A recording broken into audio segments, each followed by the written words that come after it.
Good day, viewers around the world. You are welcome to our program, News Echoes World Affairs.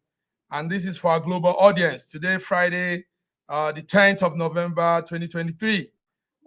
Joining me, as usual, in the newsroom are my colleagues, my friends, brothers, sister. Far away in Moscow, Russia, is Dr. Godwin Ibe. Dr. Godwin, how are you this morning? Are you there? Yes, I'm Godwin here. Thank Ibe. you. I'm good. Can you hear me? Am I audible? Good. You're Thank you welcome. for having me. Thank you, viewers, for tuning in as usual. Thank you, Godwin. Godwin, I hope the weather is good in Russia this morning. It's cold now. Europe, Western Europe, Southern Europe is getting very, very cold. And the gas situation is still not settled as it used to be. So we might be rationing the gas and endure the cold. You know, So, you can't talk about Russia. You can't talk about Russia without talking about cold or winter. But luckily, we have more than enough gas reserves and oil, so energy is cheap and heating is quite cheap over here. thank you. So we don't. Yeah. Wow, thank you. Far away Lagos, Nigeria is our beautiful sister coordinator, Bidi Nana. Bidi, good morning. Is it morning in Nigeria or afternoon? It's certainly morning. Good morning, Massive Mike. Dr. Uh, Ibe, our viewers all around the world, thanks for joining us again today. Let's do it like always. let's do it like always. Gentlemen, you're welcome. So, small newspaper headlines from the international scene. Then we go into our discussion. On the newspaper headline that's hitting this morning, it's on all of the international websites. U.S. diplomats are privately warning Joe Biden, American president, of growing fury against United States, in the Arab world. Biden administration has been told that there is its support, as long as he's putting on strong support for Israel's deadly military campaign in Gaza, is going to lose a lot of Arab public opinion and even the young generations of Arabs, according to the diplomatic cable we received this morning from CNN and BBC. So they are warning Biden to trade softly. This Hamas, Palestinian, Israel war is a delicate one. So also on the news headline, there is a man many of us might not know, but some of us know him. Apple co-founder. It's called Stephen Wozniak. Stephen Wozniak was rushed to the hospital in Mexico early morning Wednesday.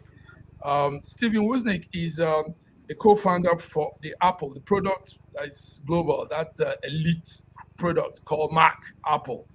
And Stephen and Steve Jobs both were founders of that brand, that product. So we are hearing news that he's very, very ill. 73-year-old Stephen rushed to the hospital, and it's causing some tension in the Silicon Valley. People are saying what could be happening to him at this time. Also, we are looking at some other situation around the world. This is International Day, but we want to announce that tomorrow Nigeria has this off-season election. Bayelsa, Imo, Kogi State will be having their election. So we also tell our viewers to stay tuned for live coverage. We'll be here from the morning giving updates, live coverage from Imo, Kogi, and Bayelsa states. So, gentlemen, let's come back to the discussion. But before then, is there any take on the headlines? Any take? U.S. being warned to tread softly on the fury. Israel is slamming on the Palestinians. Is there anything you want to say on that? It's a cable we received this morning. Uh, Yes, of uh, course. No, mhm. but maybe BD wants to say something. I'll let the lady speak first. Okay, okay. I say, BD. warning Biden is the thing is Mhm. this: Biden cannot hide his support for Israel. That's just the truth about it. Okay. Even in as much as they are warning him, I don't think he will do something about it because he's not holding back his support. But normally, it's not supposed to be that way. It's supposed to. Do you understand? But I Yeah. don't think he will hide it because he's not hiding it. It's something that he's out there doing and giving. But I think he's overdoing it. That's what I want to Yes. say. Yes. But He's over. somebody has to support Israel. Yeah. Mhm. Somebody has to support Israel. It's a delicate issue out there. And We they know, yes, like we've discussed earlier, this whole thing is somehow, first of all, it's a terrorist group that perpetrated that act, that very terrible act on the 7th of October. But now the whole nation is being punished for it. it, What some There's a people are problem. it's a terrorist group in Yes, what some people sorry, are yeah, saying is come. maybe what some people are saying is maybe the Palestinians gave that passage for the terrorist group Hamas to go in, so they should have also known that the repercussion will come also on them. Godwin, you Uh, want? Yeah, there's a lot, but let me just try and make it brief. First of all, who gave who the right to call another person terrorist? Did God give you the right to call another human being terrorist? And why didn't God give that human being the right to call you a terrorist? For example, you there's wars going around the world. For example, the war in Iraq, it was based on the fantasy of weapons of mass destruction, which was not found. Millions of people lost their lives. Who called who a terrorist? Right now, war is happening in Ukraine. People are losing lives. Russia, Ukrainians. War happened in Syria. Millions died. Now, why didn't you call another side a terrorist? You are working with labels. Which one side creates those labels, and then you work with it as your modus operandi. I mean, what they did, Hamas, what they did is horrible, is condemnable. I understand. There are also so many condemnable things that happen in the world, and not one person. God didn't give any one person the right to call another person a terrorist. Why the person is doing the same thing that the terrorist does, but on a massive scale and with much more magnitude. That's the first thing. The second thing is that, as BD said, yes, someone has to support Israel. I support Israel. I also support Palestine. But the most important thing is humanity. That's what is much more important than supporting either side. We know that over 10,000 Palestinians have died. More than 40% of them are children, women and children. And you now ask how much more Palestinian lives should die before the bloodthirsty revengers say, okay, enough is enough. I think we've shown that we can strike back, and say, okay, enough is enough. Let's stop the bloodshed, stop spilling of blood. How much more Palestinian lives? And then we also talk about the magnitude of what is being done. Okay, light, electricity, heating was turned off. And here it's now back on. Internet was turned off. Here it's now turned on. I mean, now how if you even accuse the terrorists of propaganda, now if you turn off the light and the internet, how do you tell them the news you want them to hear? You can't even go pass across that news.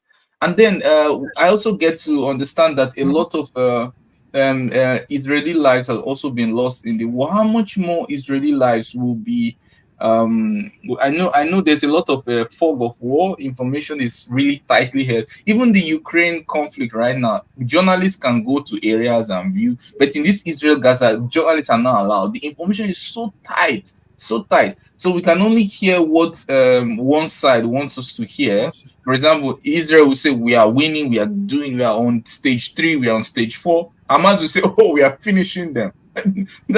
Nothing else. You don't get any objective, Yes, it's a good one. Thank you, Godwin.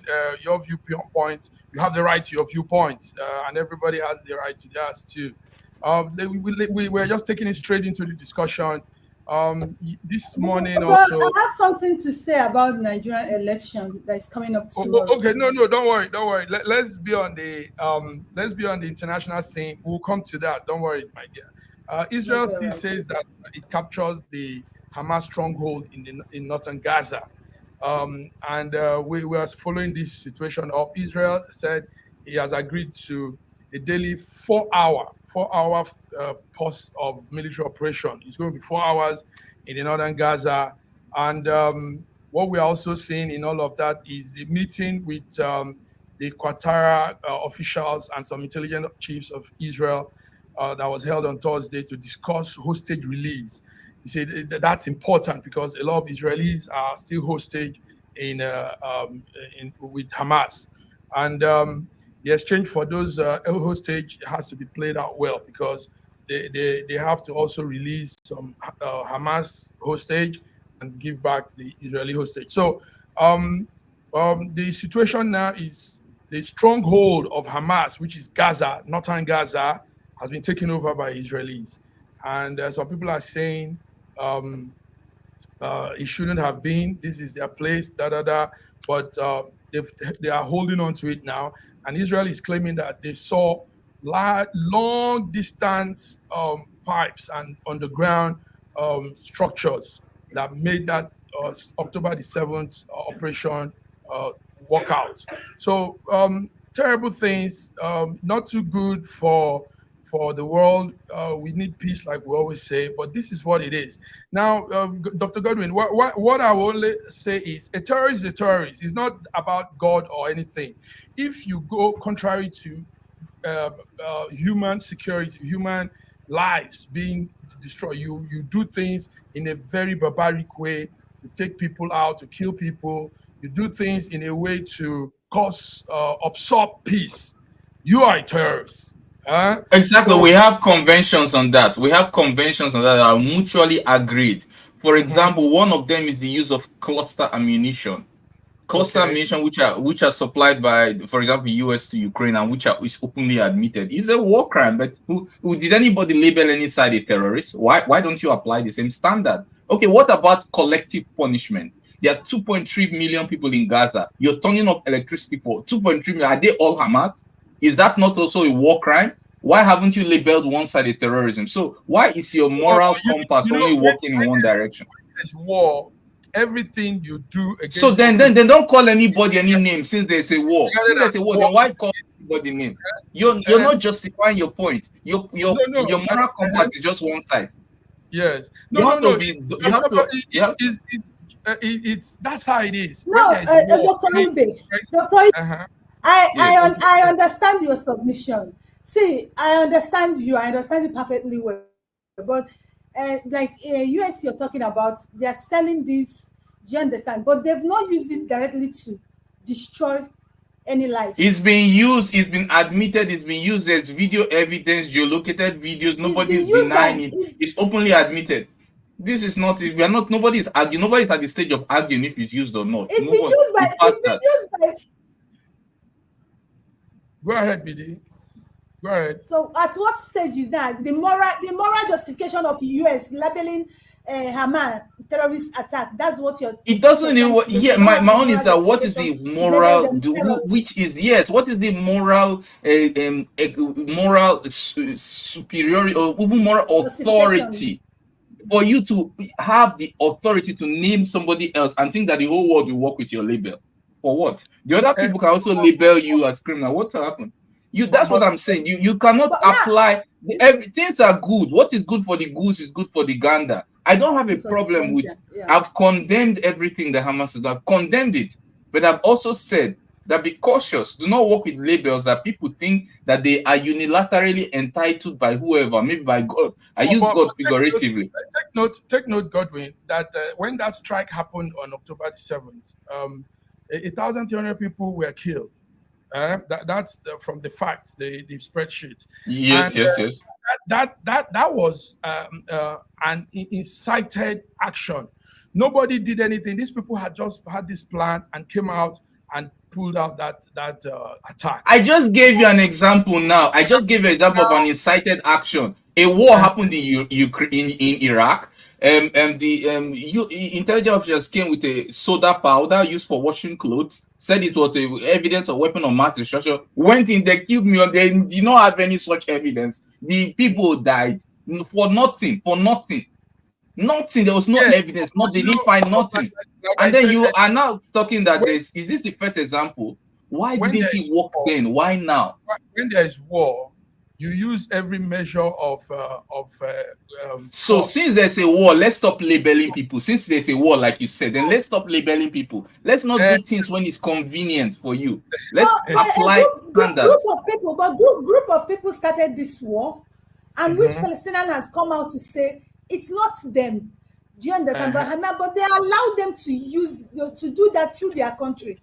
So if somebody should come into your house now, they are the ruling class. And attack, somebody should come into your house and attack me, and I don't know who the person is, I will hold you responsible because you allow somebody to use your house. We hold them responsible. We condemn their actions. That is not the point. It's not the point. You're speaking about action. It's not the action. It's condemn their action. It's a good thing. I understand you very well. It's just we don't work with labels. Don't give anybody authority to label. When you voluntarily did not give the other side that same authority, then your moral compass is biased and one-sided. A standard, a rule is only good when it works every time for the goose and for the gander. When it works only one side, and then you start working from the result instead of as a scientist or a journalist working from the experiment, from the evidence. You start working from your own predefined result, then you are not objective. Why have you automatically decided and not question yourself and say who called who what and under what criteria, and is it unique or it has been happening since the beginning of time and this is just a continuation? It's a known fact, Godwin. It's a known fact that Hamas has always been labeled even by the Palestinians. I use the word labeled. I use the word labeled. Take note of Palestinians also rejected. In fact, last week a Palestinian elder statesman came out categorically and said they have nothing to do with Hamas. So, and Hamas is in the list in the world. Yes, an elder statesman said that. Now, in the world terrorist list, the word terrorist, like we just said, is a tag given to group of people or persons that behaves. I mean, we have terrorists in Nigeria. We have people running around. Okay, what about the people who sponsor the terrorists? You've called them terrorists. We agreed. We saw evidence that Israel Prime Minister Netanyahu has been sponsoring Hamas for many years.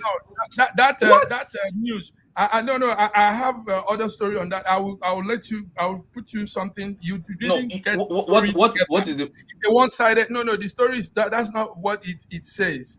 The intention was for them to build. You are speaking about intention. I'm speaking about action. Your intention is your mind. I'm speaking about an action. An action was that sponsorship. Now you have jumped.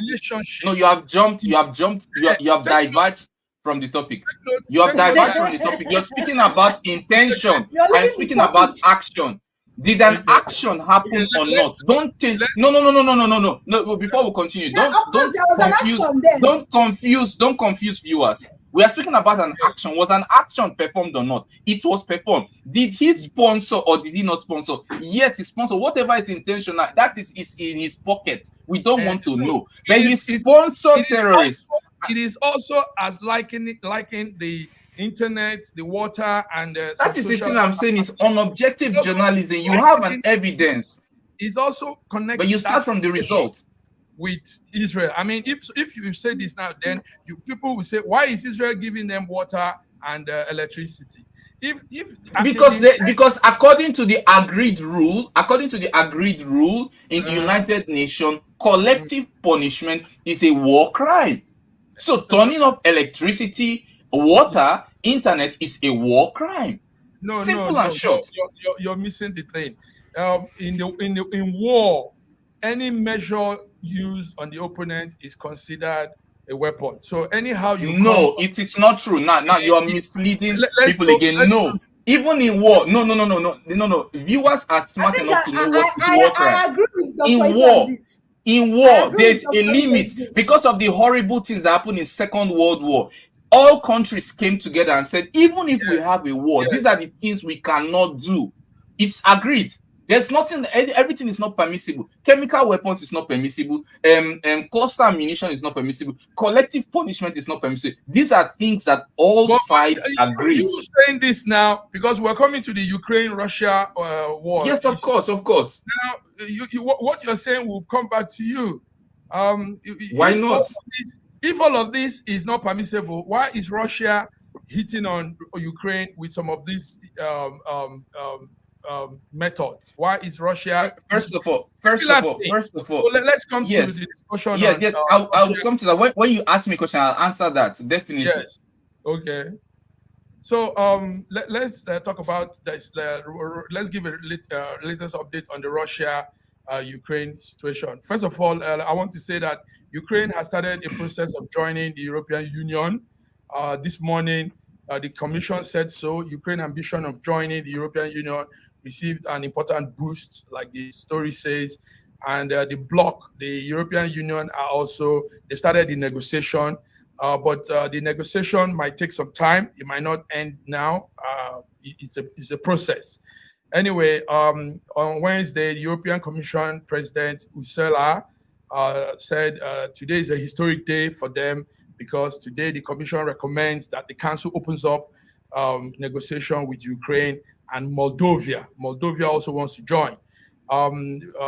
She said, Ursula said she's speaking also with some other EU member states on how fair the discussion will go. So any moment from now, maybe now till next year, Ukraine might be a member of EU, and that would mean a lot for them.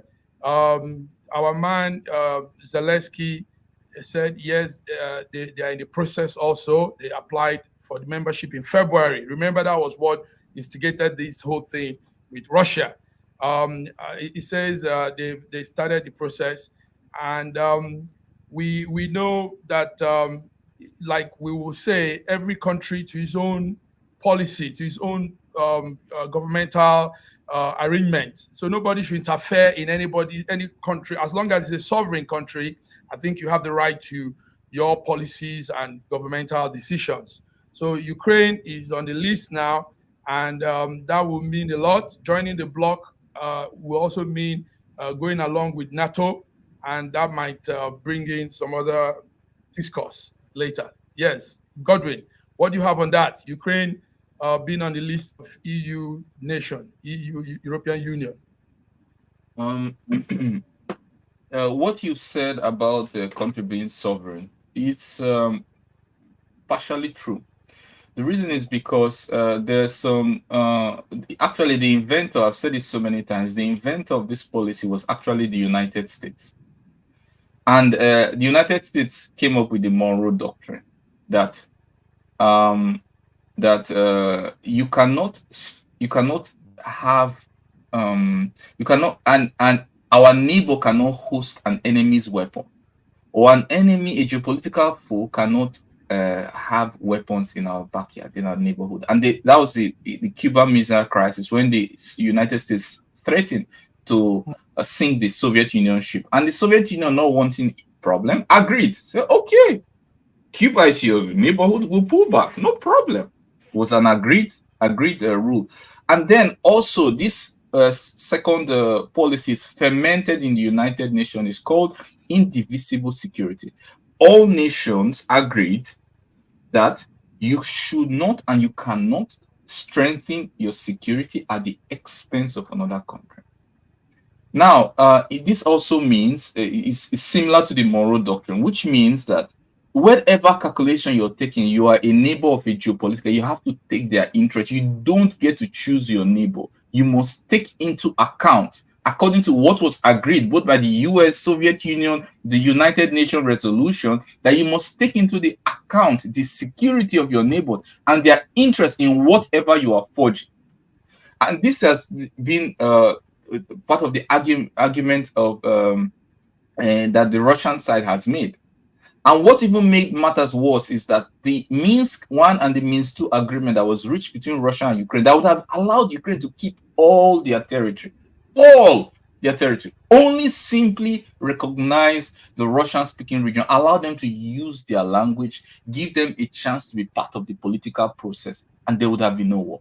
But they refused to keep to the Minsk agreement, and they came out recently, including leaders of European Union like Angela Merkel, Hollandis, Poroshenko. They came out to say that they did not have any plan of even fulfilling the Minsk agreement, and all that was a ploy to militarize Ukraine. Now, this reduces both trust and can obviously be felt as a wasted opportunity to have prevented this war, which means that efforts were made to militarize a country at the expense of the security of another in violation of agreements. I haven't even talked about the promise of NATO to expand. Yes, but let me take you back. Sorry to cut in. Ukraine has had this ambition to join the EU for more than a decade now. Like we know, we've been following that. In late 2013, we remember the then president of Ukraine, Viktor Yanukovych. His decision was to scrap any deal with the European Union. He didn't want that. Instead, he turned towards Russia, and we knew what happened at that time. If we followed that story here on Schengen Story, it sparked street riots, protests, and eventually he was ousted out of seats. And that followed in March. Just that part is a little bit inaccurate. It was not his idea. He was backed by a sizable majority, let me not say majority, a sizable number of the population. The eastern part of Ukraine wanted to continue doing business with Russia. The western part of Ukraine wanted to do business with the European Union. Yes, that is clear. You can just divide Ukraine along the Dnieper River, and you get to understand the allegiances of the parts of Ukraine. And that is already clear. No one is arguing that. Also, preceding that event that happened, I remember also the following 2019, we now had Ukrainians putting into their constitution, a part of their constitution was now saying that's after the coup d'etat of 2014. Yes, that's because the coup d'etat has already taken place, and then installed a Western puppet government. That's what happened. Okay, so what we're saying now is it comes back to the sovereignty thing I started with. There was no sovereignty if you remove a president from coup d'etat. There's no sovereignty. That's a tyranny. You remove a sitting president illegally. That was a coup d'etat. That was like an unanimous. It was a coup d'etat. There's nothing unanimous about it. There's nothing unanimous. It is clear. I don't even understand. There are so many. This is not even in argument. Wait, sorry. This is not even in argument in the West and in the East. You have so many Western journalists, so many Western top officials who said it clearly that it was orchestrated by intelligence agencies. You had snipers. You had people paid to cause violence and who chased a sitting president who was still in the country according to the Ukrainian constitution. You cannot remove him. You cannot. According to the Ukrainian constitution. The protests on the streets of Ukraine showed that the masses were also against that policy. That his policy. The masses were divided. Like I said, the masses were divided. No, the masses were divided. Saw large number of, in fact, in the poll that I also saw, more Ukrainians supported him being ousted, Viktor, and more Ukrainians didn't want that plan he had of aligning with Russia. Then you have an election or you have an impeachment. You also do not use coup d'etat. You either have an election or you have an impeachment proceeding, but you do not have a coup d'etat. You know that happened. That proceeded later. And that didn't proceed. He was removed. A sitting government was removed illegally by coup d'etat before that was done. So that was not an impeachment. That was a coup d'etat with an illegal installment of a puppet government. You have to say the fact the way it is. Don't mince words, because any word you say that is not correct, I will correct you. No, we followed all those things. You didn't follow because obviously you called it. You missed the part. You missed the part that. From the people's angle, we were seeing from what the people. You saw it from Western angle, not people's angle, because everybody agrees that the east of Dnieper River is pro-Russian, the west of Dnieper River is pro-Ukrainian. how can it's pro-European Union? So how then can you silence what the Eastern people said because you want to listen to what the Western people said, Anyway, and then you say it's the people's voice? How? the aim of joining EU now and along with NATO has been in the Ukrainian constitution since 2019. So if there we are only three, sorry, we are only three here. We are only three here, but we don't have the same opinion, right? Imagine a country like Ukraine, and you think that everybody will have the same opinion. Is it logical? How did you have the same? Everybody have the same. Is it logical? It's nice, not. but You say joke. It's not logical. You're caricature. Gentlemen, let's go on the break. Let's go on the break. When we come back, there's so much more. There's so much more. A prime minister of a country resigned because he was involved in corruption. They alleged that he was involved. Then also, Godwin will be giving us updates on something very vital for us to know. It has been investigated that WHO is to investigate the US for funding laboratories in Nigeria. Russia is calling on that. Russia says there is some underground moves going on. BDA, we don't know if you have anything on that too, but Godwin will give us update on that.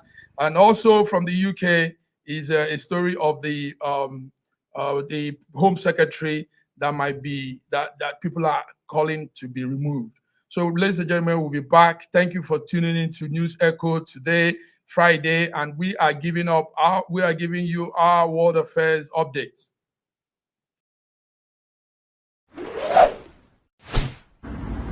A year ago, I wrote a book titled The Final Solution, and I was trying to say to the rest of the world that there are challenges ahead. Now, a prophecy did come, and that prophecy is coming to pass. But I'm telling you, the final solution has been found many years ago in the Bible, because the Bible simply says righteousness exalts a nation and sin is a reproach to the people. So I want you to know that we can get solutions to problems in Ukraine, in Russia, in Nigeria, indeed all parts of the world. We need that solution, and the solution is straightforward. Please get a copy of my book. It's the Final Solution by Bishop Shegun Johnson, and you can find it in Kindle, in Amazon. Just type Bishop Shegun Johnson, The Final Solution. It will come. It's very, very small book you can read within 2 hours, but it contains the final solution. Do get a copy. Not getting it is doing disservice to humanity. Don't forget The Final Solution.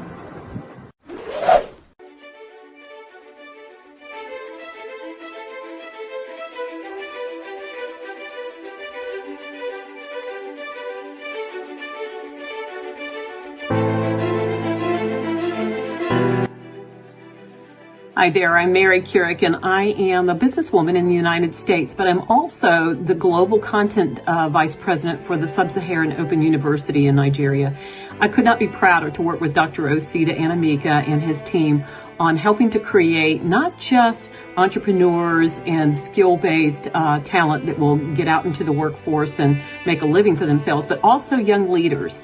And to that end, with this integrity-rich university environment that's accredited now, and it's just an amazing opportunity for anyone there of any age to jump on board and learn, we want to let you know about a new offering that we have. We have a global governance and diplomacy course now provided by a whole team of people that crosses several countries to put together these resources and lots of great information for those of you who might be on the path toward public service and diplomatic service, NGO leadership, that sort of thing. We hope that you will walk through this open door and enjoy.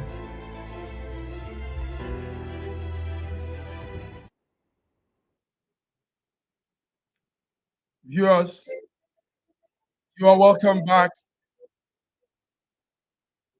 You're welcome back, viewers. This is News Echoes of global audience, our world affairs.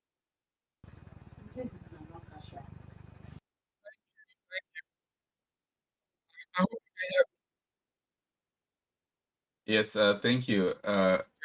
Yes, so there's something there's something that happened, Dr. Godwin, BD, Portuguese Prime Minister Antonio Costa announced his resignation on Tuesday after he was enrolled in a corruption investigation into rewarding of related contract, oil energy related contract. What do you have to say on that? Not enough. What do you have on that? Your audio is a little bit Yes. of some issues, but I think it's about some accusations coming from the Russian side.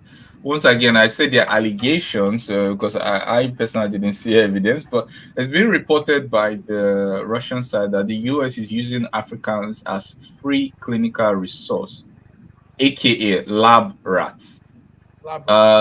It says the Pentagon is conducting illegal biological research under the pretense of public health. This was claimed by the Russian Defense Ministry. He says that the Africa is used as a testing ground, and there are some relocated unfinished biological weapons which are given to Africans under the guise of public health. And he says that, for example, that biological projects in Nigeria that were aimed at combating HIV or AIDS, he cited recent figures showing that 60% of Nigerians suffering from the disease have received antivirus therapy using products from Pentagon-affiliated biopharmaceutical companies like from Gilead Sciences, which had previously tested these drugs on Ukrainians. Once again, these are allegations from the Russian side. He also suggests that, according to his words, he says the effectiveness of this program raises serious concerns. Despite annual funding increases totaling about $100 million, the HIV incidence rate has remained virtually unchanged and corresponds with 2009 figures. The mortality among HIV-infected people also shows unfavorable progression. So these are the claims from the Russian side.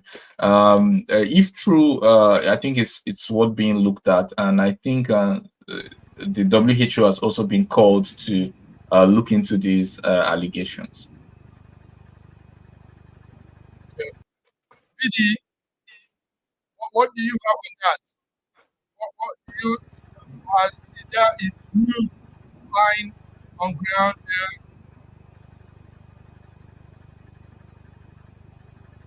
there? BD, can you hear me?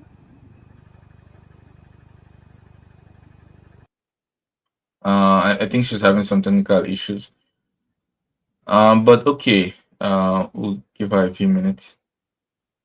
So anyway, these are the allegations from the Russian side, and I haven't seen any rebuttal or denial of this. So we'll be following the news and see what also the American side has to say concerning these allegations. But we cannot fail to notice that there's been a history of bioweapons in Ukraine, which was reported earlier, and which also wasn't denied, but they were called biolabs. But this would be very strong allegations and issues if it's founded. What if true, will be serious. Yes, it's a serious one. Thank you very much, Dr. Godwin. Dr. Godwin, also in the UK, there's a story brewing up this morning. There's a strong call to sack British Home Secretary, Braverman. I honestly can't hear you. Yes. You mean the Home Secretary, right? To sack the Home Secretary. Yes, Braverman. Yes, he just goes to show. Yeah, are you done? Yes. Yeah, he goes to show goes to show the politicization of these events. I mean, you can see that like the educational institutions in Britain, in the US, including but not limited to Oxford, Cambridge, they are crying out about the humanitarian disaster going on in Gaza. But the elite and the political class have a different view, and it Mhm. seems to align Now, with, well, Israel can do anything, and no limit, and this disconnect between the common people, the common man, the population, and the elite is becoming even much more obvious. And I pointed out in the last show that anti-Semitism is sadly rising. Sadly rising. We don't want. We love the Jews and don't want anti-Semitism to rise. We are against every form of apartheid, every form of racism, yes, because we love humanity. But when Arabs are dying, what has it succeeded in doing? Even the different terrorist group in Palestine, do you know they are now united as one because they have a yes, common enemy? that's true. Different So structures. the situation is that she says that the police are playing favoritism with the protests happening in the UK over this pro-Palestinian demonstration, and she says that they are playing favoritism. So there's a call on her office to step aside, and anger is increasing. I don't know how I put that, but it's also it's a dicey situation, Godwin. It's a very critical one, hanging on both sides, because also we should also remember that something fueled this. I mean, the Israelis didn't just wake up and start doing all of this. Somebody started this up, so they should remember that time, that instigator, and also make reference to that. That's how I But see it anyway. but you Okay. but you understand that this is not the first time he did it. You know that I said, let us stop falling into the same traps that Mhm. I don't know, I don't want to use the word Western media, but it seems to be coming more from the Western media. Traps where they try to make your mind start from a particular date. Israel occupation of Gaza didn't occupation of West Bank and Gaza didn't start on October 7th. Israel's removal or eviction of the people who are living in the Palestinians didn't start on October 7th. And like I always said, what Yes. difference does it make? What difference does it make if you are shot with a rocket in your house, or you are kicked out of your house on the street to die in the cold? Me and you, I know me and you will always be on each other's neck on this. So, but let's go to other news, Godwin. Let's go into business. There are some international business news that concerns us and the world. Developing countries owe China at least 1.3 trillion, and that debt is due, Godwin. That debt is due according to a new statistics, a new data that came out on Monday. Half of thousands of loan China has given out to many countries is due for payment now, and those borrowers are struggling financially. So an issue. Funny enough, Godwin, the number of the borrowers are more in Africa, Angola, Kenya, Zambia, even Nigeria too has a part in that. And now China wants his money. You know of the initial plan. There was that plan China had back in the days called the Belt and the Road Initiative. It still has it. It still has it. Yes. Going on, yes, where they said they were to build, help I think. countries build, and to help them build their infrastructures and things and all that. So 150 countries were involved in that Belt and Road Initiative, and they took loans. Even some countries in Asia, Sri Lanka, Uruguay even took loan. Moldova, Cambodia, Pakistan too came into that. But now nobody has money to pay. It's payback time. So what do you think will happen with Godwin? This is serious. One thing you should understand is that China understands that its debt is a part of its soft power. So it will try to negotiate. China isn't a military. It's not too militarized. Like let me use the word NATO, for example, NATO diplomacy. It's not too militarized. It tends to use soft power. It has never been involved. It has never been involved in wars. These are facts. You don't like it or not. It's just fact. China are not involved. They have not been involved in war for decades. They are not a militarized economy. They use soft power. Anybody can like that fact or can hate the fact.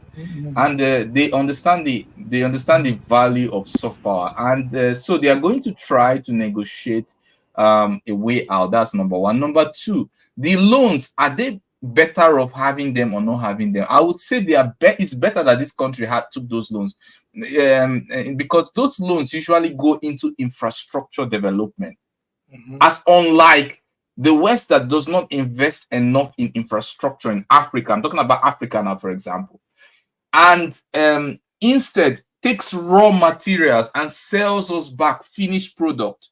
And most of this money, as we understand, for example, in Nigeria, has been said so many times, these proceeds go corruptly into the hands of the elites, and you don't see anything for the masses. Nothing.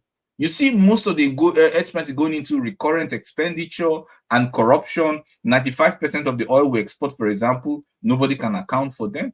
It would be much better if the money that is given by another country is put into something tangible that you can touch, you can feel, and that works in the interest of the common man. That is why I like China's loan policy, because of the aim of whether there's some secondary aim, for example, controlling the country, soft power, influence, secondary goals or hidden goals, but the primary goal of the infrastructure development is in the interest of the common man. And that is why I support. And of course, China is the biggest lender, the biggest infrastructure developer in Africa. And we have to not bite the hand that feeds us, because they feed us in ways that we need. And we have to understand that, yes, when we take a loan, we should be responsible enough to pay for these debts. And I think it's right for a creditor to ask for his money back. That's a good one. So unpaid debts to China are in billions, owed by many countries, developing countries, like they call them. And not billion, trillion. 1.1 trillion. Yes, trillions. But we know recent economic shock caused by COVID pandemic, the global surge in energy, Russia and Ukraine issue, food price jumping up, all has made it very hard for most of these countries to meet up with their payback.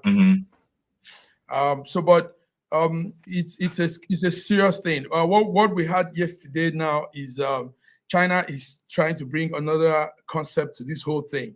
It says it will enter into a process where some of these loans will now be converted into something else. I was trying to understand what a website aid data was trying to say on that. Aid data, yes. Yes, but I think China will not go too hard on the borrowers. Yes, they won't go too hard. They're actually, as a policy, they're trying to increase the standard of their lending practices, so that they take less risks, understanding that discovering that these countries are finding it much more difficult to pay. But there's nothing wrong in giving money for infrastructure. I mean, this is what the common man needs. Okay, let's talk on some other business news as it affects us. There has been very violent wave of protests in Bangladesh.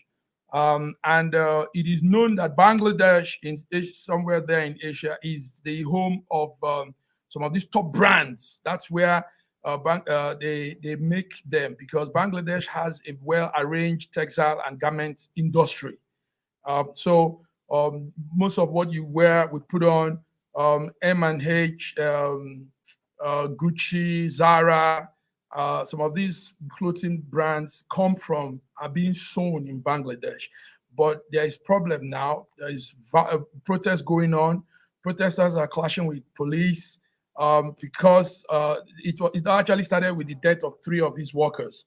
And the union has been on fight with them. So it's escalating every day. And how now there is this talk that it will affect clothing lines. It will affect some fashion brands. And Bangladesh added to this protest again. They are now asking for an additional increase in their monthly salary. These workers in Bangladesh. So Godwin, Bangladesh workers are fighting. They want increase in salary, and 3 of their workers dead. And this will affect clothing line coming to Europe, coming to Russia, coming to the West. A lot of the clothes we wear, shoes, and all that come from Bangladesh. So, what do you say about this, Godwin? Are you following that story? Yes, I am. I'm not following it deeply, but I just see it in the headlines. And one of the things I understand that causes a lot riot is when there's a disconnect once again between the elites and the common man. You understand? It's clear that Bangladesh is responsible. Is a major textile, producer factory, and with lots of experience, lots of cheap labor that specialize in this particular sector. But when the way the income gotten from this is not able to service them, to increase salary, to provide social amenities, then there's that disconnect. And I think this is also coupled with their upcoming election. I think they're also demanding for a fair election, somebody who they believe that will represent their interests more. So it's just that disconnect between the common man. And that's why when I look at some of the policies, including this China policy, I'm always trying to understand what the common man wants, and not just what the political narrative that is tried that is sold by the media to us. Okay, thank you very much. I mean, you're always there to give this update. Before we go to updates in Nigeria to summarize the day's news, so that BD can come in, let's look at the other situation. Something very interesting happened on Tuesday. The Portuguese Prime Minister Antonio Costa announced his resignation on Tuesday because he found himself in the web, a web of corruption investigation that is going on into awarding energy-related contracts, and somehow he's caught in that web. The probe is looking into Costa, who alleges to have personally added his voice into the contract to speed up the contract, and now they say he shouldn't have done that. So, can this be done in Africa? Can this be done in Nigeria? Dr. Godwin, Portuguese Prime Minister. Yes. It's corruption annoys people differently. Yes. Because politicians stealing isn't what annoys people. Politicians not seeing the result of what the person did is what really annoys people. Okay. Like when there's corruption compounded by the fact that nothing was done by your office for the people, that people can see, feel, touch, and say you achieved this, then they'll be upset. There are many people who are fine with their lovely president. I don't know, being as rich as he wants, just serve the people. In Nigeria, for example, if you ask people if they want a president that will be very wealthy but will work for the people, they will pick that person. They are not interested in the person's own personal wealth, but it is important that their own interests are represented. And this is the most important issue. And then also when you see people, mostly like I say in the Western world resigning, it's not only because of what they did, but it's also because of the political backing. How many people are able to support them? Like, we saw when Boris Johnson was involved in some scandal, he still came out and saying, no, I will not resign, I'm right, and that and that. But when he saw that the political support has fallen off, then they resigned. Yeah. Thank you very much. Thank you. As at yesterday, also the Portugal president said this will call for an early election in March 10th of next year, so to bring a new prime minister. So that's it. That's it for this news global affairs update. Very good one from Dr. Godwin. But before we snap off, we have a few more minutes, about 4 minutes. BD, tomorrow is the D-Day for the off-season election in Nigeria. Bayelsa, Imo, Kogi states will be going to the pools. And so what's it like for now? A day to that day. BD, can you just briefly give us before we go off here? Yeah, it's been going on fine, but the atmosphere is really tense.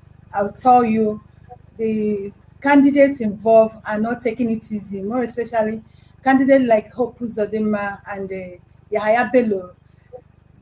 They are not taking it lightly. INEC have already moved into the states. Their materials have landed in the three states. They've handed it over, and the NEC committee members, they are already on ground taking inventory of the materials to be used tomorrow. And like I said, the environment is really tense. And INEC has given their word that they are going to, conduct free and fair election. Now, that was exactly what they told Nigerians on February, March of 2023, that they're going to conduct free and fair election. At last, what happened? It wasn't free, neither was it fair. And that's what Nigerians are saying. And that's what the people of Kogi State and Imo State, more especially, are shouting. Now, yesterday there was a meeting. There was stakeholders meeting. The journalists were there in Imo State. When the meeting was about to start, they asked the journalists to leave the hall, that they have something secret to talk about. Journalists now got angry and was asking them, what is secret that you are asking us to leave? They refused to leave the hall, and it was a little bit chaos at Imo State. So the truth is this.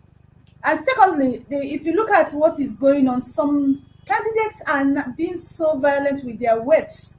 They're like, it must be do or die affair. If you listen what happened in Bayelsa, when the sitting governor that is seeking for re-election was speaking, he told people to show people love.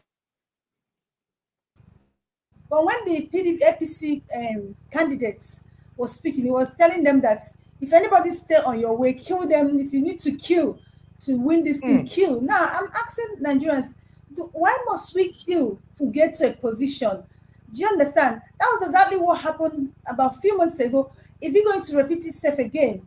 Now, they've deployed a lot of policemen, military officers. They've deployed them to all the states. And what Nigerians is saying, they hope that all these military men and policemen are not going to aid the stealing and snatching of ballot boxes like we saw during the February presidential election in Nigeria.